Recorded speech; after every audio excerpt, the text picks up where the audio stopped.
What's up, everybody? It's Johnny King with another episode of the Becoming Kings podcast. And I'm stoked to have a new friend, another brother from another mother, so to speak, in the house in the virtual studio. Donovan Owens, dude, you are just from what I've been reading about your story, just your energy, which is what I gravitated towards when we were in the gym together anyways. It's just like you're a beast, not only physically, but even more so emotionally. I can tell that I can just tell you have a good story. You've come a long way from what it sounds like you were as a child, as a younger adult. So I'm just excited to have you here, man. So thanks for taking time to be on. For sure, man. I appreciate you having me. And I could tell the same thing when we connected in that workout. We had that 2-minute session together, and I was like, all right, this is the kind of guy that I could spend some time with. And then you ended up asking me, about being on the podcast. Yes. The answer is yes. Yes. It's always yes. And I guess maybe not surprisingly, energetically, we have a lot of things in common. And then our stories have some similarities for sure in terms of some of the things that we've been through. So I will say, and I feel like, and correct me if I'm wrong, before I read your story, I wouldn't have necessarily associated, your past to who you show up as you are today. So it's clearly fruits of the labor that you put into yourself. But when you talk a lot about on your websites and your programs, unrecognizable excellence, I can tell you live that through and through, because again, from your story, which I'd like to get into, it's like, how did that guy become this guy that I'm talking to right now? When I think a lot of guys just get stuck in that, and then they play out the rest of their lives as a victim or less than or whatever. So would you say that's an accurate assessment? It's an accurate assessment, and I appreciate that you see it that way, because that is what unrecognizable excellence is about. Like you just said it, like, how did that guy become this guy?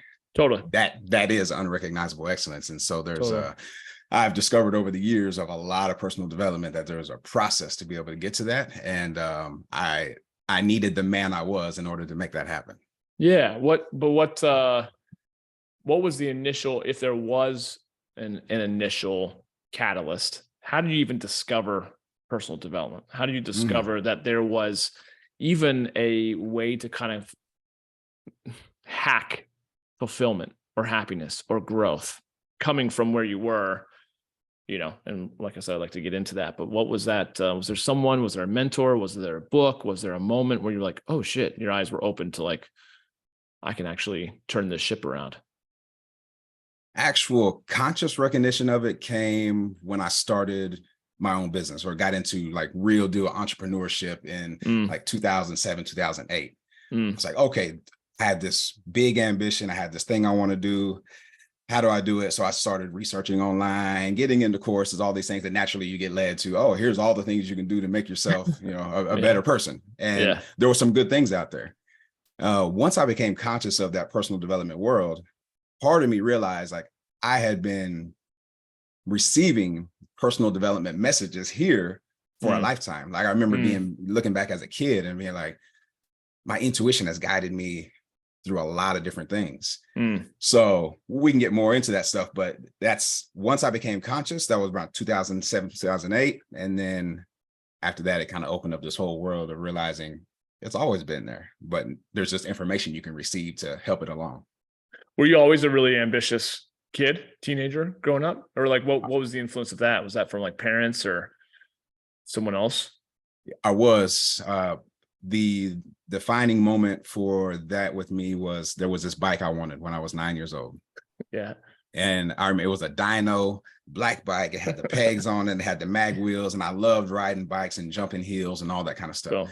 Cool. And so my dad took me shopping one day and I saw this bike. I was like, Dad, I want that bike. It was like $180. And it's like, oh, you want that bike? I'm going to show you how to get that bike. You're going to work. And so he said, here's all the types of things you can do. And I got busy. Mowing yards was my thing. So I started walking the neighborhood, knocking on doors saying, hey, I'll mow your yard. And I saved up enough money to buy that bike. And that was the thing that hit me. It's like, oh, okay, you can provide value for somebody. They'll pay you for it and you can get what you want. As far as like material items. And that was the door that opened right there. Yeah. Did you grow up and having a solid relationship with your dad, or what was that like? So interesting story there is that my biological father was murdered when I was less than 2 years old. Oh shit, dude. So Wow. I didn't know him, right? I learned of that story later on, which if it had to happen that way, I'm glad it was when I was younger, because I can only imagine what effect that would have on an older Yeah. young man. Yeah, right. So my mom got into another great relationship by the time I was 1980, right? And he happens to be a white male. She was a black female who already had 2 black kids. Yeah. And then, so that's dad. He raised us, right? So It's pretty honorable. You can imagine in 1980, like that was not the norm, right? To be in a biracial relationship. And but so yeah, we always had a solid relationship. He was always there. He showed me what love looked like, as far as him loving my mom, and through it all.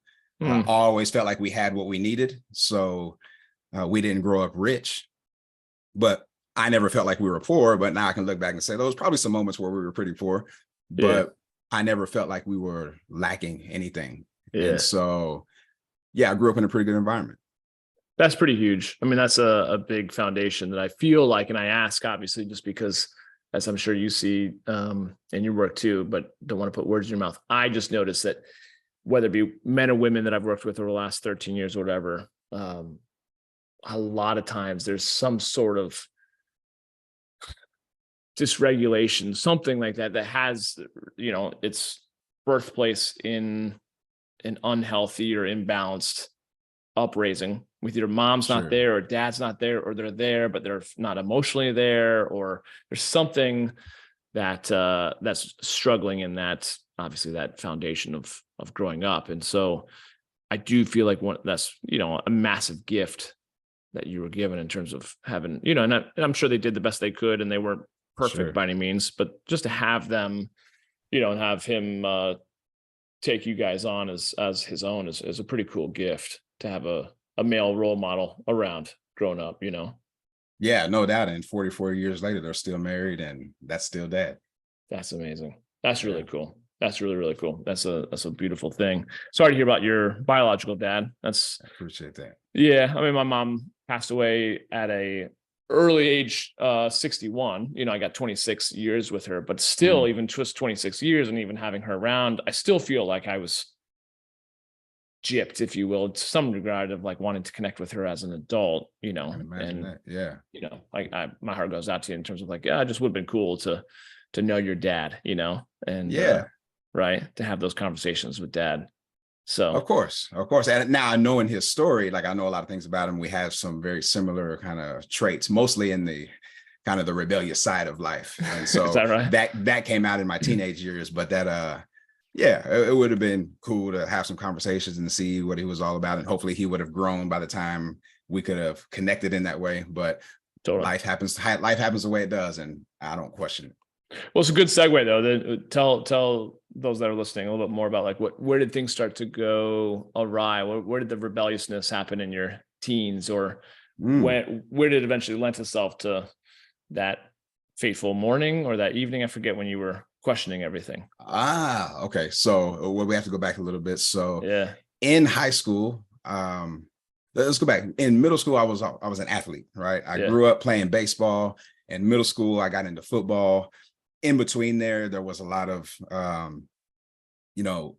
was very competitive, athletic in a lot of things. I would say popular enough, right? But when you get into high school, that stuff gets taken to a new level, right? Like, how popular can you get? How many friends do you have? What group are you part of? And that type of stuff. And I felt that, like, I felt like I was searching for an identity when I really didn't need to. I think I was fine, But so I got into playing football in high school, was doing really well at that, and then discovered girls, drugs, those types of things that become distractions. Ended up 3 months before I was set to graduate high school, dropping out because there was an incident that happened and they wanted to put me in a special course. And I was like, no, I'm not doing that. I'll just drop out, because I knew everything. Right. So my mom, the woman of faith that she is, snatched me up and said, no, son, you're not doing that. I'm shipping you off to South Carolina to go live with your aunt and uncle. And luckily they took me in. I finished school there and got my driver's license there and all the things that, little small rites of passage that show that you're growing up a little bit.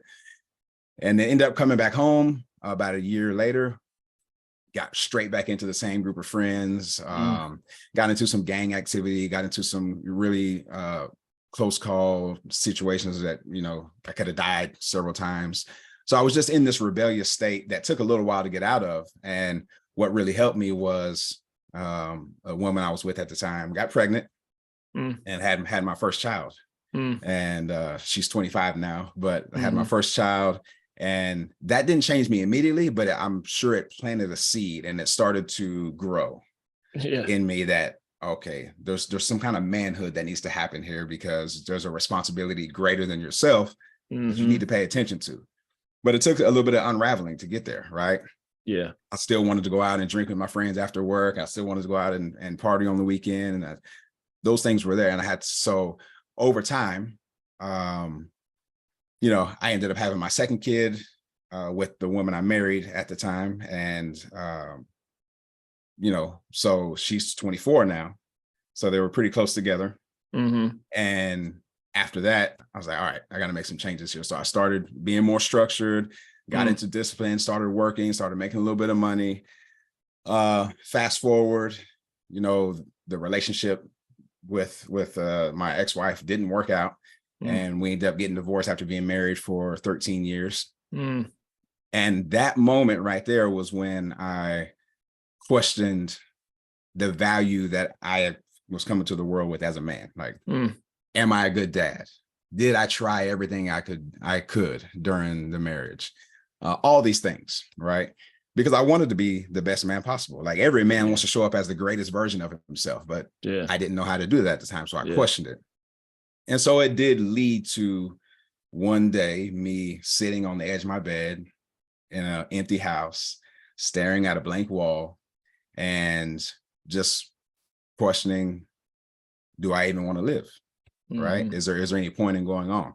So I had my 9mm pistol sitting right next to me, right? I wasn't holding it. It was sitting next to me by my leg. And there was this moment where I put my hand down on it. So there would be less action I had to take if I decided I was going to do this. And something happened in that quiet space. And I'm so grateful that it did, because there was this out of body experience that happened where I could see both of my daughter's eyes. And then this word came floating down through my brain into my heart. And the word was gratitude. So I was like, what does this mean? What is this trying to teach me? And it's trying to teach me that life's greatest filter is gratitude. No matter what you're going through, if you can run it through gratitude, there's a lesson that you'll be taught that you can use to accelerate yourself to whatever your next step is. So it was like a big light opened up at that moment. I was so grateful to be alive. And that's the moment that I realized that creating space and quiet time is really the only way to get access to hearing yourself and understanding these messages and this guidance system that we have. And so that led to deeper personal development and me growing and doing a lot of inner work from that point. So it sounds like having your daughters, you said, right? Two daughters? Yeah. In many regards, saved your life because they had you, like you said, plant a seed, kind of push you towards like, if not for myself, I gotta step up into a greater level of manhood for them at least, right? No doubt. And kept you from maybe exiting this human experience too early. So no doubt. Cool. I think they were the kind of the foundation that I saw. And then on top of that, right, was I got to take care of you. Got to take care of you too. Like you're important. You're a hero here in this story. For a reason. You need to make yourself the hero and come do the work you're supposed to do. Yeah. There's still value there. Yeah, absolutely. Well, and something you said there made me remember something I saw on one of your websites. That's like if I remember correctly, the number one threat to manhood is distraction or something like that, right? Yes, sir. Which makes me think of the War of Art by Stephen Pressfield behind you, which is like distraction is fucking resistance. It's like anything to keep us from our purpose, and it's no wonder that so many guys are just lost, and myself included, when I was trying to figure my shit out and went through my divorce. Sound like maybe you had a very similar, experience in some regards, but when did you kind of stumble upon, discover that whole theme of just how much distraction robs men of their manhood? It was during that 4 or 5 years that I was single after the divorce and before I got into my next relationship. I did a lot of inner work there and realized that there's so many things that I could be doing and could be part of, and people I could be around, and a lot of it was non-essential. And it wasn't feeding the mission that my mastery messages were guiding me towards. And so there was a constant conflict there. And that's where a lot of turmoil came in with me. It's like, be willing to let go of the non-essential to create space for everything I'm trying to move you toward. And so I would say, before I made the decision to get into my next committed relationship, I had done the work to say, all right, here's how I'm going to operate now as a man. I had revamped my own lifestyle operating system, implemented some focus points that if my focus gets fractured at any moment, I can go back and be, okay, I know where I need to go. Right. So it's this toolbox that I constantly have with me. And so those were pivotal years for me, being single for a while and just being willing to look at myself in the mirror and say, what is the greatest version of yourself? Define all the traits for that, and then start being that. What's the toolbox that you talk about? What are those things that you rely on routinely to keep yourself from accepting less than in your life?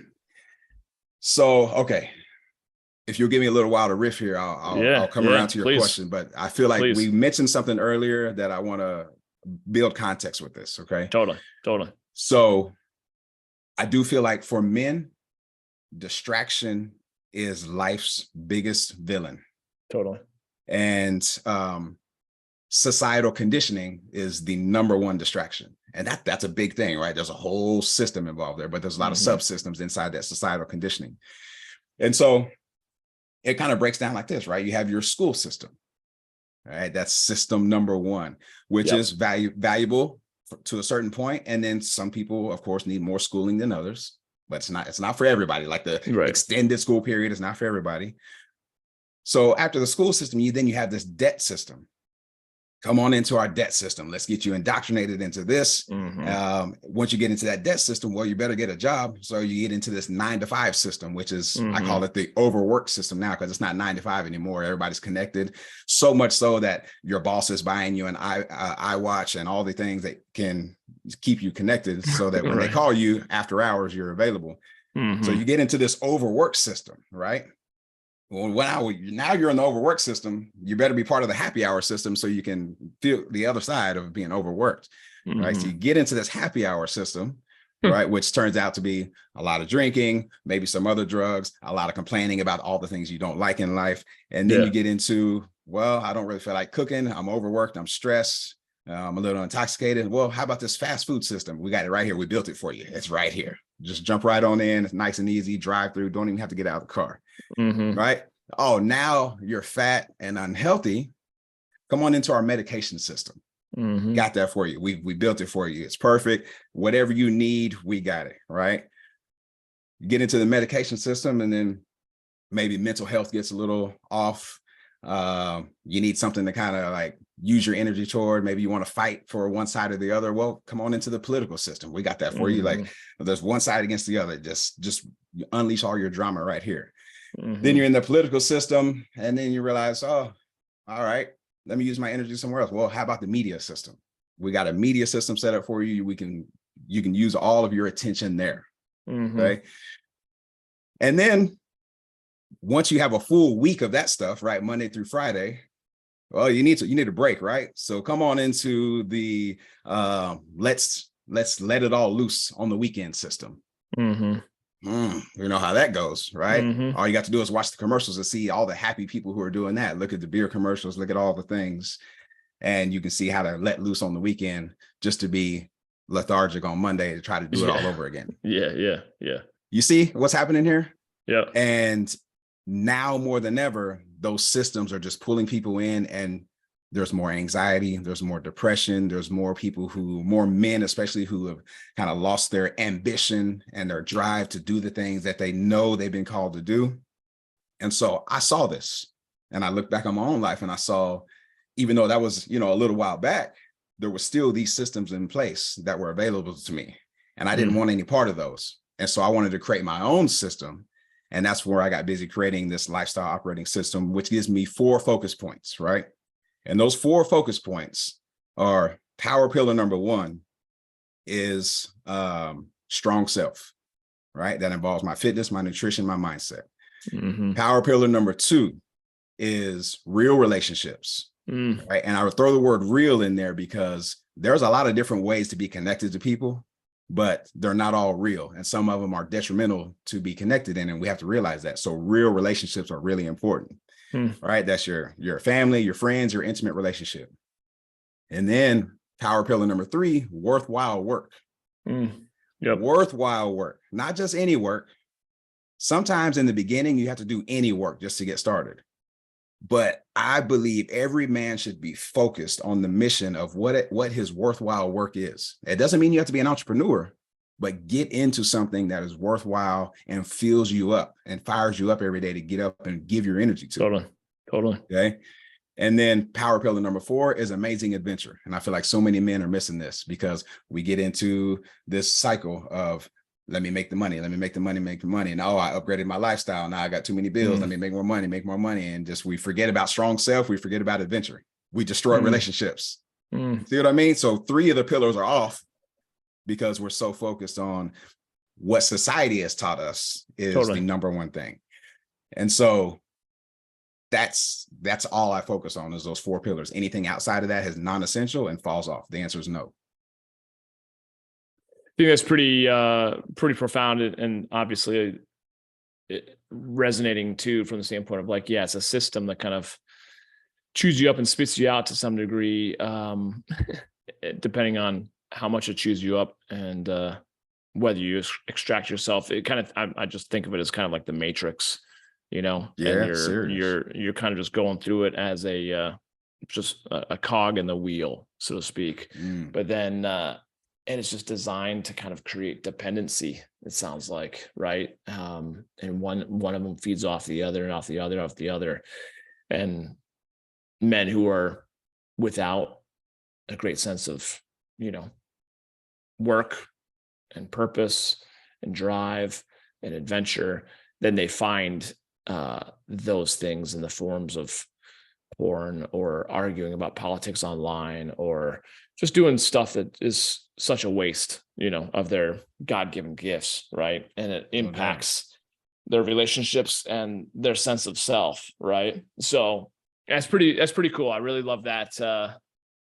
Yeah, kind of like how you backed up to obviously give us the context of seeing how that's robbing men, and let's be honest, women, just all of us who are no doubt not conscious. And so for you, speaking of kind of like not being conscious, you said there was kind of sounds like there was a pivot point from when you were unconscious to then waking up. Was that done during those 5 years is my first question, or when did that kind of consciousness wake up? And then the second question, same part of that same question, is like, what was some of the work that you were doing over that, like those 5 years of really kind of, waking back up and reestablishing who you truly want to show up as in your life? Those 2 things lead into each other perfectly. So the wake up moment was that moment that I sat with my gun and contemplated what it would feel like or what it would be like to just end it all. And then having that gratitude and that light kind of shine and be like, no, bro, no, you are way too valuable. You got people here who are depending on you to be this great man that you are. You just need to start to fill these buckets up that you have inside you. So that was the pivot point.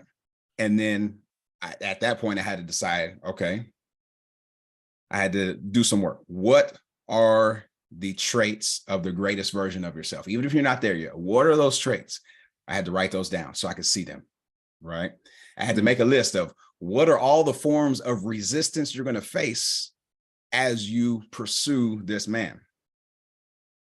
Because if you don't understand the resistance and the obstacles that are going to come, then you're going to succumb to thoughts, feelings, emotions, circumstances, and you're going to be like a tennis ball, and people are just hitting you back and forth. Yeah, totally. You have no idea where you're going.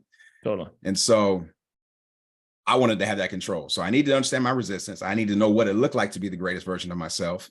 And then I had to decide, I had to create 2 lists. And one of those lists was, what are all the things that are working for me right now? Which was a small list at that time. Yeah. And what are all the things that are not working for me right now?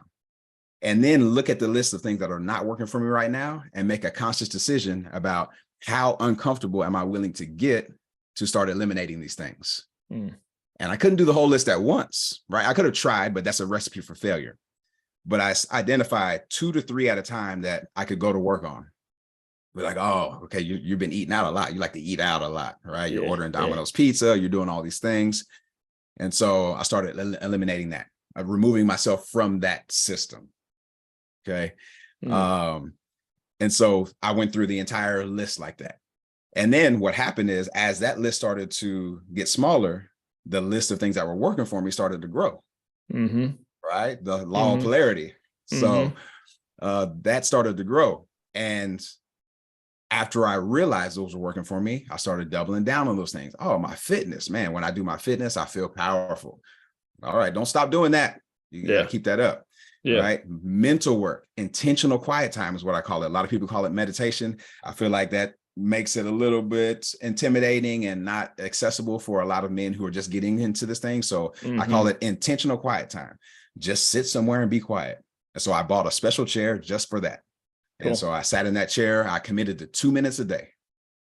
And as long as I sat in that chair for 2 minutes, with the intention of just breathing and visualizing that greatest version of myself, then I could see every day that I was starting to get there. I was starting to become that man. So those are some of the main steps, right? But also getting into repairing some relationships that I hadn't really connected with or that I had damaged.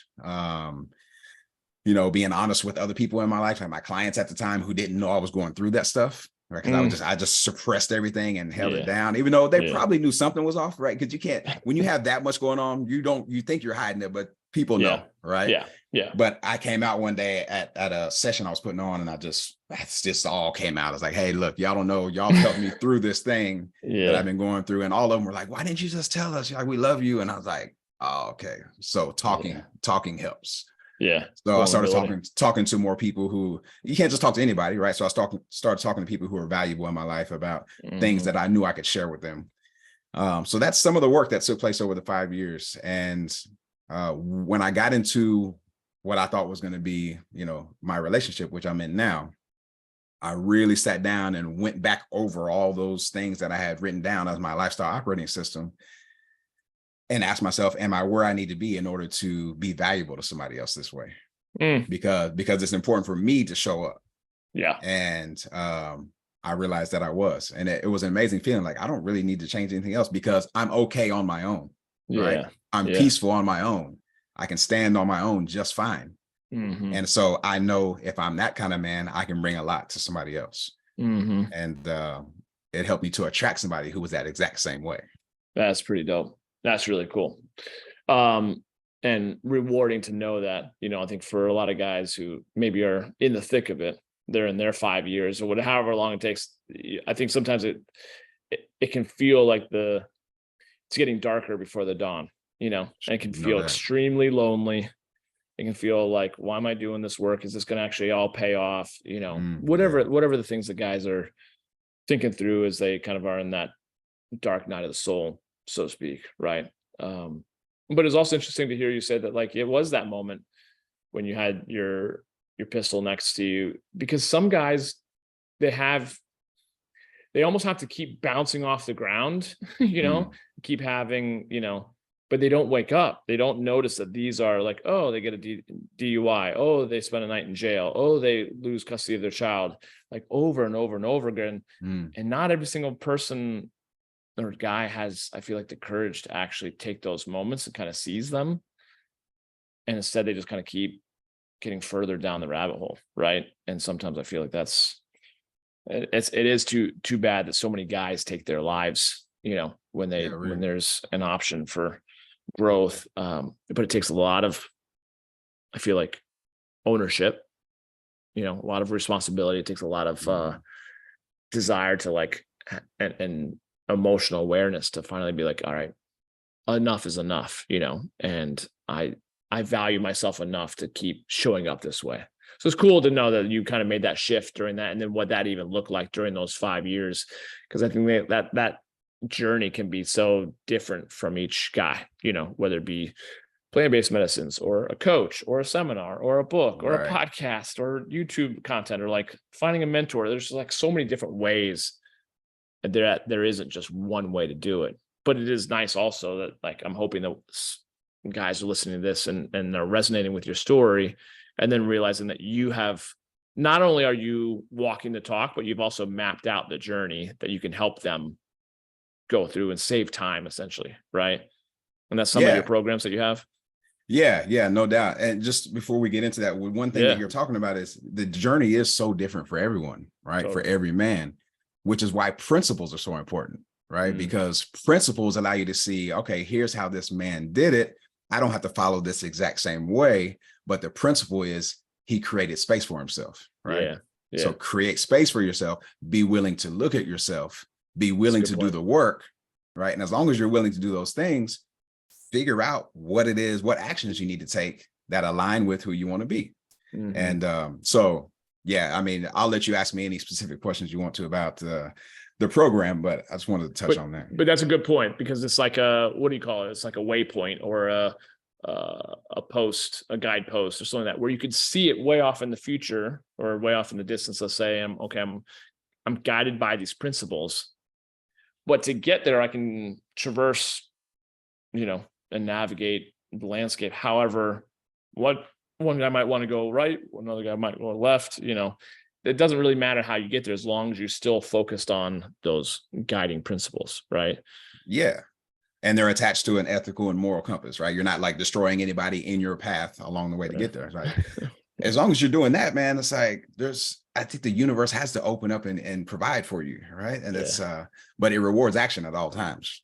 Yeah, there's got to be movement, and sometimes that action is just sit still for a minute and pay attention to yourself, which sometimes is one of the harder things to do. It sounds easy, but like, I feel like a lot of guys are doing anything they can or they allow anything to come in terms of forms of distraction to avoid that like still small voice or that like quietness that would kind of force them into looking in the mirror, right? Or looking into their own lives. I think that can be super scary, but it's the battle that kind of rages within that we have to win, I think, as men. Otherwise, I do feel like distraction, mediocrity, any of that stuff will win out if we're not really intentional with like raising our game to that level of excellence that you talk about. For sure. Yeah. So mind and body, your connections in your relationships, your ambition and your adventure, kind of that hits upon some of those pillars that you talked about. Yeah. The 4 pillars are within there. And those are the focus points of 100% of my life. And those are how I teach other men to build their lifestyle operating system within those pillars. So I love that. Even though I'm providing them the pillars, they need to understand that right? Any man listen to this, you are your guru. You are the hero of your own life. You own the journey. Totally. But it's okay sometimes to come into an environment where you can get support and accountability and a framework that allows you to find that for yourself. And so my mission is to provide that, because I've been through it. I've been coaching for 21 years with a lot of people and understand the mental constructs that hold people back and that allow people to kind of rubber band and accelerate forward.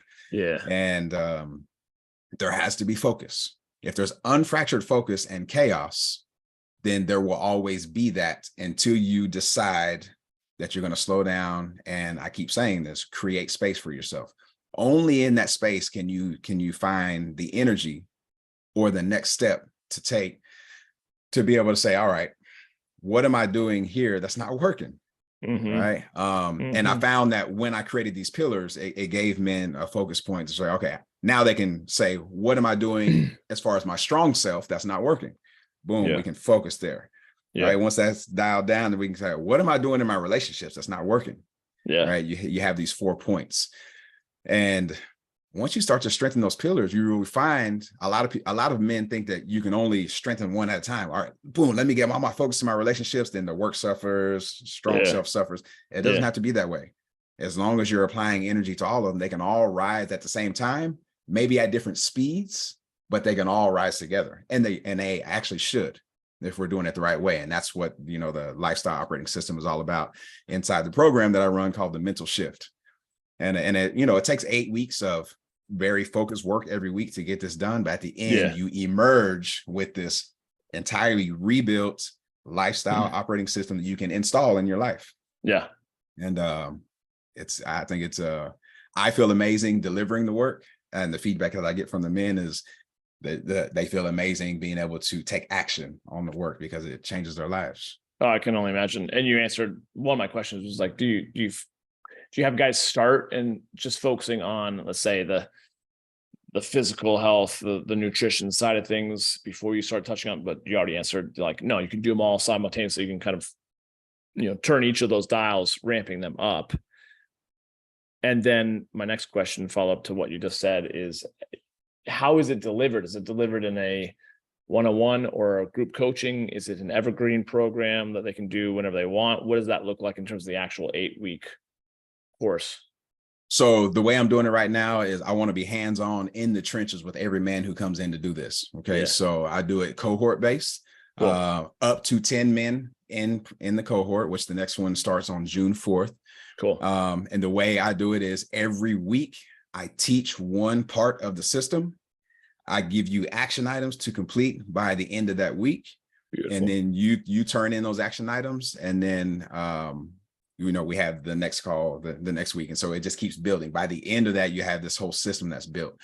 And during that 8 weeks, I offer opportunities for one-on-one calls with each of the guys that are in there, because I want to make sure that they're implementing the way that they process stuff based on their personality and lifestyle, because it's a little different for everyone. And sometimes when you're in a group like that, that person may not ask a question that they really need to ask. So in the one-on-one setting, it comes out and it allows them to move forward. So I do everything I can to be in the trenches with these guys and coach them all the way through to the ends.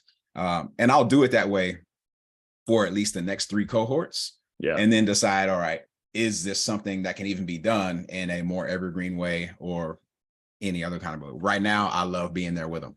Yeah, I love that. I think that's pretty cool. So if a guy's listening to this after June 4th of 2023, they can probably just check in with your website or your social to see when the next cohort is meeting, or you're taking on guys, applicants. Is that right? Yeah, no doubt. I'll always at least have a waiting list going at yourmentalshift.com. So you can go to that web address at any time, and there'll be a waiting list there. And if registration is open for it or application is open for it, the page will look different at any time. But just go to yourmentalshift.com. Yourmentalshift.com. See that. Okay. Any particular thought to your programs being geared towards a certain type of guy? Is it really geared towards any guy? Where do they need to be mentally for that to be a good fit? Is it for everyone? Is it not for everyone? Just kind of like playing devil's advocate. Oh, I love that question, because the way I usually frame the language I use is ambitious, high achieving men. Now, high achieving doesn't have to mean that you're making tons of money, right? 7 or 8 figures. But it means there's a certain mindset around, like, there's a certain man I want to be. I feel like a high achiever, right? Ambitious. Like, I know there's things I want to do. I feel stuck. I'm not able to get this stuff out. I've been through some things, but I can see where I want to go. I just don't know how to get there. So totally. Ambitious, high achieving men, because those are usually the men who have the the biggest blocks in front of them, but are willing to do the work to knock those blocks down because they can see just on the other side that vision life that they're talking about. Kind of makes me think of that saying, like, if you want something to get done, ask a really busy person. Like, those people are already expressing that they get shit done. And even if they feel like they're overwhelmed, versus asking someone who has all the time in the world, but that they've been kind of practicing kind of maybe some more lazy, behavior, so to speak. So yeah, you're exactly right. And when you can bring focus to that busy person, it's a superhero. Focus, systems, some sort of process framework, like you said. So that's cool. Okay, so that's good that I asked. It's really kind of helping guys that are already have some level of, however you define success, but they're moving the ball down the field, maybe just not as quickly as they'd like to, and they're just feeling something's missing. Don't let me put words in your mouth, but they need the accountability. They need some type of framework, get in there for 8 weeks and let you crank on things and help them. So they get cohort, group stuff, and they also get one-on-one stuff, correct? Correct. Right. And then they get the community of each other, right? Then the community I have is not on any social media site. So there's no distraction. When you log into the community, you are there for one specific reason, and there's focus. Cool. I love it.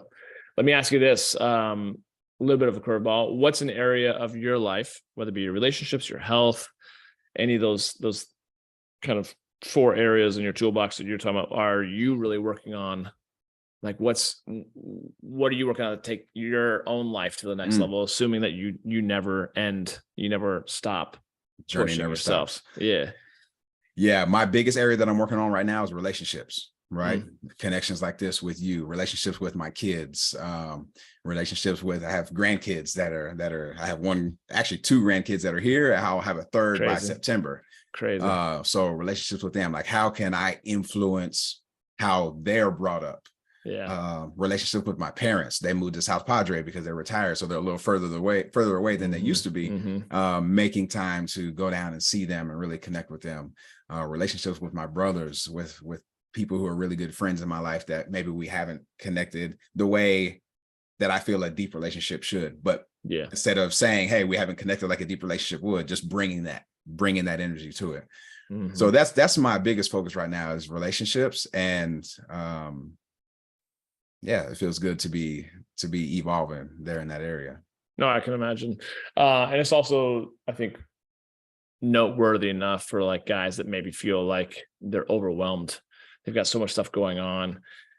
It's kind of cool to hear you say, just to be so intentional with what you're working on. You're working on relationships, romantic, platonic relationships with your, kids, grandkids, family, everything else in that regard.